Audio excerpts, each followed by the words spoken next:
এই যে হঠাৎ করে বেড়ে যাওয়ার মধ্যে দুর্নীতি আছে এবং সেটা ব্ল্যাক মার্কেটিং হচ্ছে। তেলের তো আমাদের সমস্যা নেই, আমি তো বারে বারে বলছি। এখন সমস্যা হচ্ছে কোন জায়গায়, যে পেট্রোল পাম্পে দিনে 1 লরি তেল লাগতো, এখন হঠাৎ করে এই যুদ্ধের কারণে মানুষ সব তেল সংগ্রহ করা শুরু করেছে, যার ফলে ওই পেট্রোল পাম্প যেদিন সারাদিনে যেটা বেচতো সেটা 2 ঘন্টায় বিক্রি হয়ে যায়। তারপর পেট্রোল পাম্পটা বন্ধ হয়েছে, তখন পেট্রোল পাম্প বন্ধ হয়ে গেছে।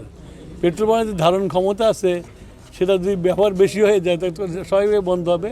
তেল সরবরাহ সবসময় আছে এবং আমি সারা দেশের আমাদের জেলা প্রশাসক, এসপি এদের সাথে কথা বলেছি, তারা মনিটর করছে। তবে এই যে হঠাৎ করে বেড়ে যাওয়ার মধ্যে দুর্নীতি আছে এবং সেটা ব্ল্যাক মার্কেটিং হচ্ছে, সেটা অলরেডি সিরাজগঞ্জে ধরা পড়ছে 2টা এবং সারা দেশেই ধরা পড়ছে।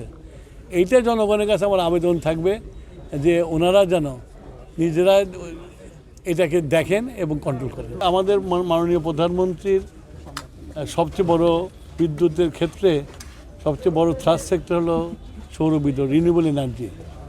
এবং আমাদের সিরাজগঞ্জে রিনিউয়েবল এনার্জির একটা প্রচুর জায়গা আছে এবং আমরা ভবিষ্যতে এখানে 350 মেগাওয়াট যাতে করতে পারি সেইটা দেখে গেলাম। এর পরবর্তীতে আমরা এটার উপর কাজ করব। আইনশৃঙ্খলা বাহিনী এই ব্যাপারে কাজ করে যাচ্ছে, তাদেরকে সহযোগিতা করতে হবে। তাদের উপরে অনেক পাওয়ার স্টেশন বন্ধ করে রাখতে হয়, তারপরে মেনটেন্যান্সের জন্য বন্ধ করে রাখতে হয়। এখন আমার যা ডিমান্ড আছে সেই ডিমান্ড অনুসারে বিদ্যুৎ উৎপাদিত হচ্ছে, যার ফলে আমাদের এই যে রোজা পার হয়ে গেল কখনো কোনো ডিসরাপশন হয়নি।